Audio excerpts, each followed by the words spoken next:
You're a witch! They were right. They usually are.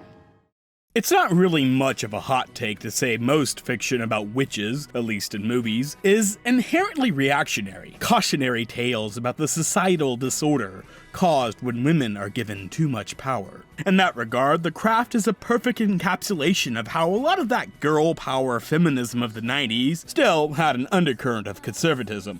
The film follows Sarah, the new girl at a private Catholic high school, who falls in with a coven of goth chicks. Her natural affinity for magic drives the group to more boldly exert their witchery on the rest of the school. So yeah, it's also a witchcraft as allegory for growing into womanhood, emphasizing the apparent dangers of using one's feminine wiles to their own ends. Like when our protagonist becomes sexually liberated and inadvertently casts a love spell so powerful the film implicitly blames her for being sexually assaulted.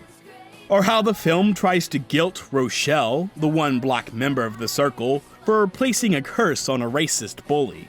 Because isn't causing someone to have hair loss just as bad as calling someone a racial slur? The whole Wiccan rule of three, the idea that whatever vengeful energy you put out into the world will come back to you threefold, is little more than guilt-ridden Christian morality, just with a matriarchal, nature-loving coat of paint. Whatever you send out, you get back ×3. Wait, we didn't read that in any book. No, it's part of a basic spiritual truth, said in many ways, in many faiths. Do unto others as you would have them do unto you. It makes Fairuza Balk's coven leader all the more fascinating as a character. Nancy's entire arc is driven by her desire for all the comforts, both material and personal, that her more economically privileged friends possess. She's frightening to the circle and the school at large, because she is the angst-filled underclass, ready to lash out violently. A scene of our preppy heroine, Sarah, sprinting in fear from the homeless of LA in her crisp private school uniform, established the theme early on. And it's no coincidence that the climax culminates in Nancy tearing up her family's mission-style home in the hills. The film isn't overly cruel in the punishment it metes out for Nancy. After all, she killed 2 people and attempted to kill another. But it is interesting how it reestablishes the social hierarchy in the end. The preppy Golden Girl is entrusted to keep her powers.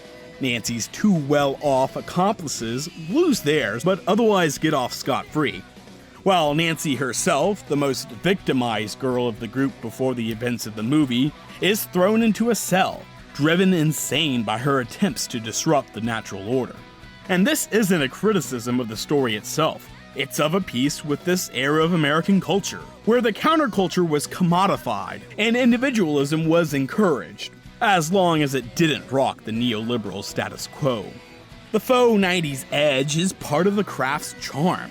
From the very first needle drop, a gloriously awful post-grunge alt-rock cover of Tomorrow Never Knows.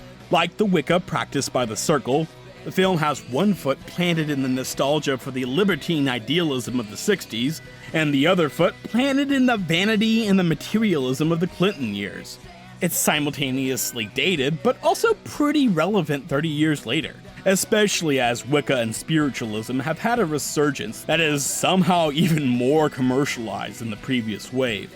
Though the appeal of The Craft is more than just pentagrams, spell books, chokers, and other accoutrements you could buy at a Hot Topic. There's a reason the villainous Nancy became an icon of the mall goth, rather than the white-bread, good girl hero. Nancy is the antithesis of Sarah, a true other, an adversary to Judeo-Christian values, a subversive agent of power and control, in a world that is unjust and chaotic.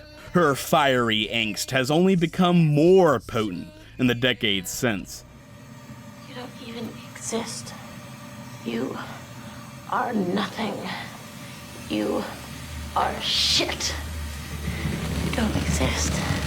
The only way you know how to treat women is by treating them like whores when you're the whore! And that's gonna stop! Do you understand?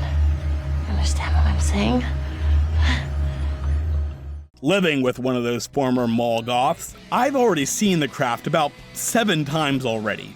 And the thing is, I'm still not sure if it's an actual good movie. You take Fairuza Balk out of the cast, and the film becomes a largely forgettable cheeseball cash-in on the new age craze of the 90s. But she goes so hard in her performance, it forces the rest of the cast to keep up, which in turn elevates the subtext of Andrew Fleming's script and direction to something that gets more interesting to talk about after every viewing. I know you guys think we're getting what we want now, but it's gonna come back to us threefold. Ooh. Are we actually having a theological conversation here? I mean, it's fun, it's scary. I mean, who gives a shit?